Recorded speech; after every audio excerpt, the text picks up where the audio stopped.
नमस्कार। आज हम एक ऐसे फ्रॉड की बात करने वाले हैं जो भारत में बहुत तेजी से फैल रहा है। Digital arrest fraud. ये है क्या, होता कैसे है और इसके पीछे कौन लोग हैं? चलिए इस पूरे जाल को समझने की कोशिश करते हैं। उन्होंने लोगों को गिरफ्तार किया डिजिटली। ये सुनने में ना किसी फिल्म का डायलॉग सा लगता है ना? पर ये सच है। ये एक ऐसे क्राइम की कहानी है जो हमारे फोन और कंप्यूटर के रास्ते सीधा हमारी जिंदगी में घुसपैठ कर रहा है। तो सवाल ये उठता है कि ये डिजिटल अरेस्ट या डिजिटल गिरफ्तारी आखिर है क्या भला? देखिए, ये कोई असली कानूनी कार्रवाई नहीं है, बिल्कुल नहीं। ये तो अपराधियों का बुना हुआ एक बहुत ही शातिर जाल है। तो चलिए एक एक करके इस जाल की परतों को खोलते हैं। तो सबसे पहले यही समझते हैं कि ये डिजिटल अरेस्ट असल में है क्या और कैसे ये देखते ही देखते इंडिया के सबसे तेजी से बढ़ते फ्रॉड्स में से एक बन गया है। तो देखिए, डिजिटल अरेस्ट फ्रॉड जो है वो एक ऑर्गेनाइज्ड स्कैम है। इसमें होता क्या है कि क्रिमिनल्स नकली पुलिस या कोई सरकारी अफसर बनकर लोगों को फोन करते हैं, उन्हें गिरफ्तारी की धमकी देते हैं और फिर उनसे करोड़ों रुपए ऐंठ लेते हैं। और ये किसी एक अकेले आदमी का काम नहीं है, इसके पीछे एक पूरा का पूरा सिंडिकेट, एक पूरा गिरोह काम कर रहा है। तो अब जरा अंदर झांकते हैं कि ये फ्रॉड की पूरी मशीन चलती कैसे है, क्या तरीका अपनाता है ये सिंडिकेट। चलिए स्टेप बाय स्टेप इनके काम करने के तरीके को डीकंस्ट्रक्ट करते हैं। इस पूरे खेल को खेलने के लिए इनके पास अपना एक टूल किट है, अपने हथियार हैं। ये लोग क्या करते हैं?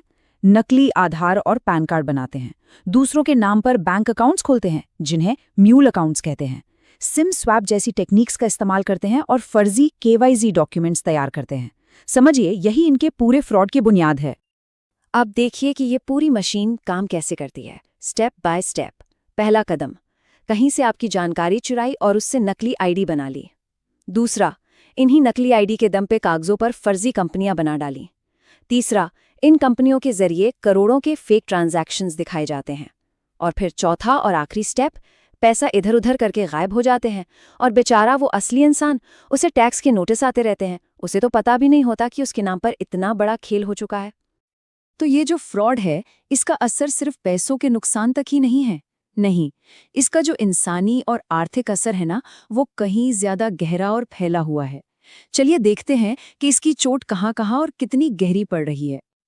तो फिर इसकी कीमत चुका कौन रहा है? इसका जवाब सीधा सा है, हम जैसे आम लोग, छोटे मोटे बिजनेस वाले, और तो और हमारी सरकारें तक इसकी चपेट में आ रही हैं। और बात अगर स्केल की करें तो वो चौंकाने वाला है।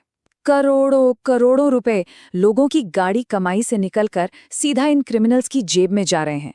ये हमारी इकोनॉमी पर, हमारी अर्थव्यवस्था पर एक बहुत बड़ा डाका है। और इसका असर आपको हर जगह दिखेगा। किसी की पूरी जिंदगी की जमा पूंजी एक झटके में साफ हो जाती है, तो कहीं सरकारी पेरोल में घोस्ट एम्प्लॉयज मिल रहे हैं, मतलब ऐसे कर्मचारी जो असल में हैं ही नहीं, पर उनके नाम पर बाकायदा सैलरी निकल रही है। सोचिए, आम लोग अपनी जिंदगी भर की सेविंग्स गंवा रहे हैं, छोटे बिजनेस वाले उन ट्रांजैक्शंस के लिए टैक्स ऑडिट झेल रहे हैं जो उन्होंने कभी किए ही नहीं, और राज्य सरकारों को, उन्हें तो फर्जी कर्मचारियों के नाम पर करोड़ों का चूना लग रहा है। अब एक बड़ा सवाल ये भी है कि आखिर ये सब इतने बड़े स्केल पर मुमकिन कैसे हो पा रहा है। देखिए, सच तो ये है कि ये सिर्फ कुछ शातिर अपराधियों का काम नहीं है। ये हमारे सिस्टम में मौजूद कुछ बड़ी बड़ी दरारों, कुछ खामियों का नतीजा है जिनका ये लोग फायदा उठा रहे हैं। ये समझना बहुत जरूरी है, ये कोई एक दो बुरे लोगों की बात नहीं है। ये एक स्ट्रक्चरल वीकनेस है, हमारे सिस्टम की एक ढांचागत कमजोरी है जो इन क्रिमिनल्स को खुला मैदान दे रही है। और ये क्रिमिनल्स हमारे सिस्टम की 3 बड़ी कमजोरियों का फायदा उठाते हैं। पहली है केवाईसी यानी नो योर कस्टमर की जो नियम है उनमें ढील। दूसरी, टेलीकॉम सिक्योरिटी में जो खामियां हैं। और तीसरी, बैंकों की तरफ से निगरानी में कमी। बस इन्हीं कमजोरियों का सहारा लेकर ये अपना पूरा जाल बिछा देते हैं। और सबसे हैरान करने वाली बात तो सुनिए, जो हमारे कॉमन सर्विस सेंटर हैं यानी जन सेवा केंद्र, उन पर भी नकली आईडी बनाने के इल्जाम लगे हैं। अरे, ये तो वही केंद्र है जिन्हें सरकारी सेवाएं आम लोगों तक पहुंचाने के लिए बनाया गया था। अब सोचिए, जब जड़ें ही इतनी खोखली हों तो समस्या कितनी बड़ी होगी, इसका अंदाजा आप खुद लगा सकते हैं। तो अब इस बढ़ते हुए खतरे से निपटने के लिए देश के लेवल पर एक बड़ी जांच शुरू हो चुकी है। चलिए देखते हैं कि इस फ्रॉड मशीन को तोड़ने के लिए क्या-क्या कदम उठाए जा रहे हैं। मामला इतना गंभीर हो गया कि अब देश की सबसे बड़ी अदालत सुप्रीम कोर्ट ने इस पर एक नेशनल सीबीआई जांच का ऑर्डर दे दिया है। और सच कहूं तो इस लड़ाई में ये एक बहुत बड़ा और जरूरी कदम है। और इस सीबीआई जांच का मकसद एकदम साफ है। पहला, उन बैंक वालों का पता लगाना जो इस खेल में मिले हो सकते हैं। दूसरा, टेलीकॉम सिक्योरिटी में कहां और कैसे चूक हुई उसकी तह तक जाना। और तीसरा, उन मास्टरमाइंड्स को पकड़ना जो हो सकता है कि देश के बाहर बैठकर ये पूरा नेटवर्क चला रहे हों।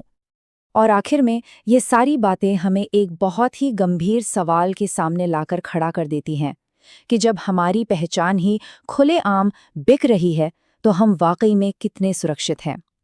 ये एक ऐसा सवाल है जिसका जवाब हम सबको मिलकर ढूंढना